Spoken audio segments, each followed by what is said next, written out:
উপজেলা পরিষদ নির্বাচন সুষ্ঠু করার আহ্বান জানিয়ে প্রধান নির্বাচন কমিশনার কাজী হাবিবুল আউয়াল বলেছেন, এক্ষেত্রে ব্যর্থ হলে গণতান্ত্রিক অগ্রযাত্রা ক্ষুণ্ণ হয়ে যেতে পারে। উপজেলা পরিষদ নির্বাচন উপলক্ষে বৃহস্পতিবার রাজধানীর আগারগাঁওয়ে নির্বাচন ভবনের অডিটোরিয়ামে সব জেলা প্রশাসক, পুলিশ, আঞ্চলিক নির্বাচন কর্মকর্তাদের সঙ্গে বৈঠক শুরুর আগে তিনি একথা বলেন। প্রধান নির্বাচন কমিশনার বলেন, আমাদের উপজেলা পরিষদের নির্বাচন শুরু হতে যাচ্ছে।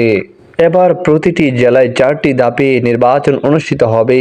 নতুন মাত্রা হলো জেলা প্রশাসক ও পুলিশ সুপার সম্মিলিতভাবে আইন শৃঙ্খলার বিষয়টি দেখতে পারবেন।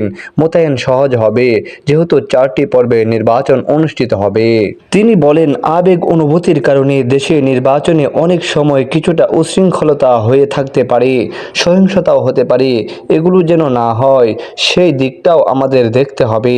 নির্বাচনটা যাতে অবাধ হয়, যারা ভোটার তারা যেন এসে নির্বিঘ্নে ভোট প্রদান করে আবার নির্বিঘ্নে বাড়ি ফিরে যেতে পারেন। নির্বাচন এই জিনিসটা আমাদের বুঝতে হবে মন্তব্য করে সিসি বলেন, যদি এক্ষেত্রে আমরা ব্যর্থ হই তাহলে আমাদের গণতন্ত্রের যে অগ্রযাত্রা, যেটার দৃষ্টান্ত আপনারা প্রতিষ্ঠিত করেছেন 7ই জানুয়ারির সাধারণ নির্বাচনে, সেটাও ক্ষুণ্ণ হয়ে যেতে পারে। আমরা আশা করব আগামীতে আমাদের প্রত্যেকটা নির্বাচন সুন্দর সুষ্ঠু হবে।